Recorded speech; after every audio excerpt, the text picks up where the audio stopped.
หมอยซุงค่ะหมอยซุงพี่ๆน้องๆผู้ปันแห้งขาวใส่หมอหอมกกอกค่ะมื้อนี้ก็เป็นวันที่1เดือนธันวาคมที่5ปี2025ในตอนรายการเฮาค่ะตอนในที่ออนเอาพี่ๆน้องๆเฮาค่ะมาถ่อมด้วยข่าวง่าวโหนค่ะในก็มีก้นเมืองโฮมตุ่มเมียนมาก้อนหนึ่งล่ำอบสาวไทยติ๊กๆแลเฮ็ดให้สาวไทยอำหั่นใจเสียก็ตึงลาเจ้าหน้าที่ถึงที่มันใจถึงญาติยอบเย้าว่าหนังไหนเมื่อวันที่30เดือนธันวาคมที่4ปี2025ในอยู่ที่ห้องการข่าวไทยหลายๆห้องการค่ะเนาะไล่ออกมาเปิ้นแพร่รัดในว่ามีนางหญิงก่อนหนึ่งไล่ออกมาลัดลองตั้งเปิงเป็นอันที่มันนางไหลโหบทบมีกลจายกลเมืองคมตุ่มเมียมมาก่อนหนึ่งส่งข้อความหาส่งข้อความหลอกเงิดค่ะโฮมพาถึงมาจูมานั่งที่คอนโดเฮิรนตึกที่มานั่งอยู่เป็น3ปอกในข่าวตั้ง3วันเนี่ยเนาะถึงที่มานั่งไม่ใจลองห่มลมในเสียวและเลยตึงลัดย้อนตั้งจอยเถียมดีเจ้าหน้าที่ปลิกในค่ะมานั่งลัดเหนลองตั้งเปิงเป็นมันว่าเมื่อวันที่29เดือนธันวาคมที่12ปี2524ตีป่นมันนั่นนะมีก้นมารมีก้นใจมารก้อนหนึ่งเนาะเลยส่งข้อความหามันนังตั้ง Instagram นั่นน่ะเนาะลาดว่าย้อนเปิดสังแลโพใจายในอำป้อหันกาขันผู้ยิ่งเนาะในว่ากำนันมันนางก็ขึ้นตอบกว่าขึ้นว่าทางได้กอโพใจายกำปันนำได้ได้กอติวนถึงลองจึงนั้นก็โยกเขาแลบเต็มด้วยหาลองตั้งฮักแต่เนี่ยว่ามันนางก็ขึ้นตอบกว่าว่าเฮ็ดนั้นสืบมาหาดอกโพใจายก็นั่นเนี่ยก็ส่งข้อความมาเที่ยงค่ะส่งมาจังไหนน่ะเนาะมันนางก็ว่ามันใจร้ายเงาส่งข้อความมาแปลกๆเบิ่งๆจังไหนได้เด้มันนางก็ปลอก Instagram โพสต์ใจก็นั้นกว่าแปดให้แน่เนาะสืบนั่นค่ะนะโพสต์ใจก็ให้ก่อเลยเฮ็ด Instagram อันใหม่เปิดตาเดจังตักหานางก็ในเนาะแล้วก็ตักมาเที่ยงปอนมันนางด้วยว่าโอ้เป็นข้อความเหมือนโพสต์ใจก็นั้นก็อยู่ในก็ปลอกแปดเที่ยงค่ะ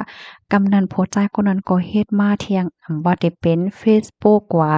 Instagram ว่า TikTok ว่าจังว่าจังได๋ค่ะนะเฮ็ดมาก็ส่งจู้นางก็ได้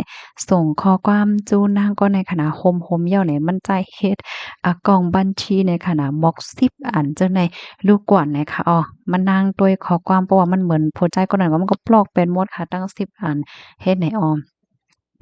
เฮ็ดให้แล้วก็ต่อพอพอถึงมาในวันที่26เดือนธันวาคมที่4เนี่ยนะโพสต์จ่ายเจ้ามันก็นั่นก็เลยส่งข้อความมาหามันนางเที่ยงกำไรได้ก็ใครหลอกเงิดเหย้าได้ว่านะเตรียมมาตั้งภาษาอังกฤษในข้อความอันที่มันส่งมานั่นได้ก็ใครว่าสูในฮัดจึงหือเหแลมาปลอกเขาในว่านะเออย่อก็ลาดว่าเอาเวอร์ของมาเอาเวอร์ของมาลาดมาดีกว่าหาถึงตีไหนนี่เนาะ ศึกนั่นค่ะเนาะพอถึงมาวันที่27เดือนธันวาคมที่4ค่ะนะก็เลยมีหมายโฟนแปลกๆค่ะสึกโฟนมาหามันนางเมื่อแต่มันนางได้ก็วนว่าเป็นก้นที่อันโฮมการจ้อมกันสึกโฟนมาโยให้ไหนนะมันนางก็รับสายเผอว่ารับเยาก็เป็นเสียงโพดใจแปลกๆเปิงๆให้แล้วมันนางก็แนดวางสายกว่าค่ะนะสืบนั่นก็โทรมาเที่ยงให้แนวว่าแหละกำในมันนางก็ให้ก็หักมันรับโฟนเอาแหละ เผื่อว่าหาบเหี่ยวเนี่ยก็ฮักมันก็ถามว่าสู่เป็นไผเฮ็ดหยังเลยเฮ็ดจั่งไหนเฮ็ดหยังเลยโทรมายามมาเก่าเฮ็ดไหนนี่ว่านะกำในโพสต์จ่ายเจ้ามันก็ขึ้นตอบแทงว่าเฮ็ดหยังหาตอบว่าใดป๊อดๆก็เฮ็ดได้ค่ะเนาะก็วางสายกว่าจั่งไหนค่ะสืบนั่นก็โทรมาแทงค่ะโทรมาเฮ็ดจั่งใดน่ะนะเฮียก็มีลองหลอกเงินว่าซั้งว่าจั่งใดป้าให้ไหนเนาะเฮียก็ลาดว่าสืบฝนมาแทงค่ะเนาะเฮียก็ผู้จ่ายเจ้ามันนั่นลาดว่า เตลงมายากกันลีๆดีนะคอนโดแน่ๆมันลาดว่ามันมาฮอดถึงไว้ดีคอนโดที่อันผู้หญิงก็ในอยู่เหย้าแหวก็มาไปไว้อยู่ที่ตั้งไตลงมาหาแลเนี่ยว่าเตลงมาหาลีๆห้านั้นก็เตเลยขึ้นกว่าหาที่ห้องสูว่าปยก็สุไข่เหมือนจังว่าไข่มีสายใจเอาแหน่เฮ็ดแนน่ะเนาะนั้นก็สุไข่รูดเสียงทั้งสองก้อนแหน่ให้แหน่เนาะมันลัดไว้ให้แหน่นะแต่ว่าขาใจถอยความนะเอ็นบ่ใจความซื่อน่ะกำมาโกงอย่างในแปดเฮ็ดจั่งใดค่ะเนาะผู้ใจก็มานก็ในก็หลอกเงินขายให้แหน่นะกำนั้นค่ะก็รู้สึกตกใจเอานั่นค่ะเนาะแฮงเลยมาใจขอความจั่งใดต่อกันเฮ็ดไหนให้แลมันปลอดเพลอยู่ให้แหน่กำในนางก็ในก็เลยสืบฟ้นกว่าหาเจ้าหน้าที่เปิ้นฮ้องว่านิติเนี่ยค่ะเนาะเพราะว่าเป็นคอนโดเนี่ยมันได้มีเจ้าหน้าที่ว่าอยู่ที่เคาน์เตอร์จั่งใดค่ะนะ ก็ถามว่าเจ้ามีคนมามีไว้ดีคอนโดนะคอนโดจังนั้นหาให้แหน่เนาะกำในตั้งฝ่ายนิตินั่นก็ตอบขึ้นว่ามีนั่นน่ะเนาะ มีคนนั่นมีคนมาป้ายอยู่ดีหน้าคอนโดในนี้เฮ็ดไหนนะกำนันมะนางก็สืบฟ้นหาปลิกเนาะปลิกเขาเนี่ยก็ส่งอันเจ้าหน้าที่ส่งปลิกมาดินนั้นเฮ็ดไหนนะแหวก็มาเอาตัวมันจ่ายในกว่าดีคงปลิกบางคนเทียนเฮ็ดไหนคะออม เพราะว่ากว่าถึงตีนั้นยาวค่ะเนาะมันนางก็กว่าตึงลัดในปลีกเขาเกี่ยวกับเลยลองตั้งเปิงเป็นมันว่าสว่าจนได้ให้เอาตั้งผิดปันผู้จ่ายก่อนให้พองให้ไหนกำในปลีกเขาก็ว่ามันยำไปเลยเฮียงตือรู้อำโฮดที่แล้วตั้งผิดมันจึงหือเฮ็ดไหนเนาะเจ้าหน้าที่เขาเนี่ยก็ไล่ตองไล่ถามผู้จ่ายก็นั่นเนี่ยก็ไถห่างไถวัดไถไว้มันไว้แล้วก็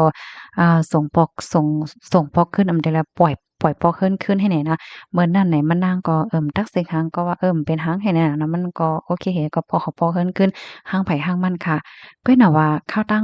าวยามป่นมาตั้นถึง24ชั่วโมงค่ะนะโพสต์ใจเจ้ามานั่นก็ส่งข้อความมาเถียงค่ะว่าเฮาบ่ยอมป้อก้อยน่ะใจว่าได้ป้อกันได้ก้อยน่ะเป็นส่ำว่ามันใจในเตถึงตีป้อรู้เซ็งสายใจก็ยาวอะมันใจตื้นยอมนะการก้อยน่ะให้ได้ว่านะ กำในเฮ็ดให้นางยิ่งนั่นก็ตกใจแทงค่ะนะโอ้ยเลยเนาะกว่าที่คงปลีกเถียงกำได้ก็กว่าระดับปลีกคาด้วยค่ะลูกมันสูงเขาก็มันจังได๋มาจู้คาแท้งเอาว่าเฮ็ดได้ล่ะเนาะ กำในปลีกเขาก็ว่าบ่เหลียวแต่ก่อมฮัวแต่ไหลติ่งกับกุมโตมันจึงหือเอาตั้งผิดมันจึงหือมันก็บ่ไลเฮ็ดไลสร้างอิหยังผิดเตอรู้มันส่งข้อความมาก้อยรู้น้องก็บ่ไลอย่าไปป้อใส่ใจอย่าไปป้อวนน้ำแห้งในไปป้อโกแห้งหนามันส่งข้อความมาก้อยหน้าสังสิงให้นั่นขนาดเนาะมันนางก็ไม่ใจเนาะเป็นผู้หญิงค่ะโลกไม่ใจเนาะลงห่มลมมาหางไว้เนี่ยก็ได้เฮ็ดหือยาวหลานในให้แน่เนาะ เพราะว่าฮอดถึงบ้านในวันที่29เดือนธันวาคมที่4เนี่ยมานั่งก็ว่าลูกก็ลัดซื้อไว้โยให้แหน่เนาะเพราะว่าถึงมาวันที่30เนี่ยก็มานั่งก็ไล่เตรียมต่างรองตั้งเปิงเป็นมันเหถึงที่ป้อเป็นสื่อข่าวออกมาให้แหน่เนาะว่าเหตุนั้นก็ปริเขาก็เฮ็ดการเฮ็ดงานตื้อไวมาเฮ็ดจังได๋เหแลในวันที่30นั่นก็เลยฮู้ว่าอันเป็นผู้จ่ายเจ้ามันก็นั่นก็ย่าปริเขาเอาขังเหย้านั่นน่ะในตัวต่างตั้งพิษอันตั้งไทยเขาที่ห้องว่าบุกรุกนั่นน่ะเนาะก็หาเปิ้นถึงตีเฮ็ดจังแนวยอก็ญาติเต่าข้าวยามเปิ้นเก้าเปิ้นเฮ็ดให้เปิ้นเลยสุกยงคำใจเฮ็ดให้ก็ถุงยาเอาตั้งพิษกว่าเหย้าเฮ็ดให้ค่ะอ้อ กำนันเพิ่นก็ถามว่าเฮียงแลผู้จ่ายก็ในเจ้ามาหาสู่มาเก้าสู่จั่งใดรู้จักกันหาให้แหน่มานั่งก็ลัดว่าต้อนยามย่าแลต้อนรู้จักผู้จ่ายก็ในเสปอกเนี่ยค่ะว่านะอันที่มันหันก็หันมือมันมาหาที่คอนโดมื้อนั้นก้อยเนี่ยค่ะเนาะต้อนรู้จักกันมาอ่อนนาในเสปอกเนี่ยอะเนาะมานั่งก็รู้ว่าผู้จ่ายก็ในมาหามันนั่งเลยถึงที่คอนโดในไลจึงหือนั่นน่ะเนาะเห็นแล้วมันก็วนว่ามันสิเป็นย้อนเปิ้นมันเมาหมาง เอาโฟนเอาไม้โฟนในไว้ที่เพจที่เฟซบุ๊กว่าหางว่าจะได้ไว้แลอยู่เนาะจึงเนี่ยถึงตีก้นก็ในปอหาไรดีอยู่มันนางแหวก็มาหาถึงตีไรจึงไหนให้ไหนออมก็เพิ่นนั่นแหละอันนี้ก็เป็นลองตีหลีฟังเหมือนกันตอนดาก้นตีอันไกลเล่นเน็ตเล่น LINE เล่นหาเจ้าในประวัติที่เอาหมายโฟนหมายหังอันเปิ้นแพร่เนอออนไลน์ก็ให้แลสตีให้แลวนหันถึงป้าลองห่มโลมในตอนในป้าว่าในเขา เมื่อเร็วได้ก็มานั่งได้ก็เย็นใจเย้ากันแต่เลยว่าอ่าอันเย็นใจกัดใจเอาน่ะเนาะเย็นปัวผู้ใจคนใดก็ถูกญาติยับกว่าเหย้าให้ไหนค่ะอ้อข้อมูลอันนี้ก็ค่ะเลยปีมาที่ห้องการข่าวสดออกไว้นะคะนะพี่น้องค่ะรับถมยอหันถึงจึงพองค่ะในตอนนี้ก็ได้ไล่ตอนสวนอยู่2ตอนค่ะเนาะตอนที่1ในตอนของผู้หญิงค่ะเนาะเพราะว่าเฮาคาต่างเนาะต่างสังเสมว่าค่ะข้อมูลส่วนตัวได้บ่เป็นไรอย่าไปต่างในออนไลน์เนี่ยเปิ้นก็ใกล้ฟังปันอยู่ค่ะเนาะบ่ได้เป็นวันเดือนปีเกิดจื่อป้าเจ็ม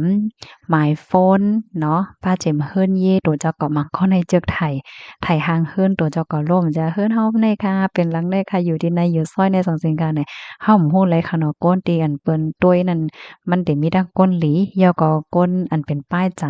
จังได๋มันเฮาก็บ่ฮู้เลยนั่นค่ะเนาะ ให้รอดเพลไว้ก่อนได้เกาหลีได้ฟังนะคะแล้วก็ที่2ในซ้ำตอนถาโพจ้ายค่ะเนาะลาลินล่ำอบล่ำเก้าเปิ้นลงกว่าก็สังทกก็จังญาติตกคอกจึงหนังโพจ้ายก็ในเนี่ยค่ะเนาะก็ให้แลจังสติกันเสกำค่ะพี่น้องค่ะหันถึงจึงหือพอหันถึงว่ามีพรหลีก็จอยแชร์ก็เสกำค่ะเนาะยินจมใหญ่นำค่ะหมอยสุงค่ะข้อมูลในค่ะเลยปีมาที่ห้องการข่าวสดค่ะนะเอาค่ะหมอยสุงค่ะ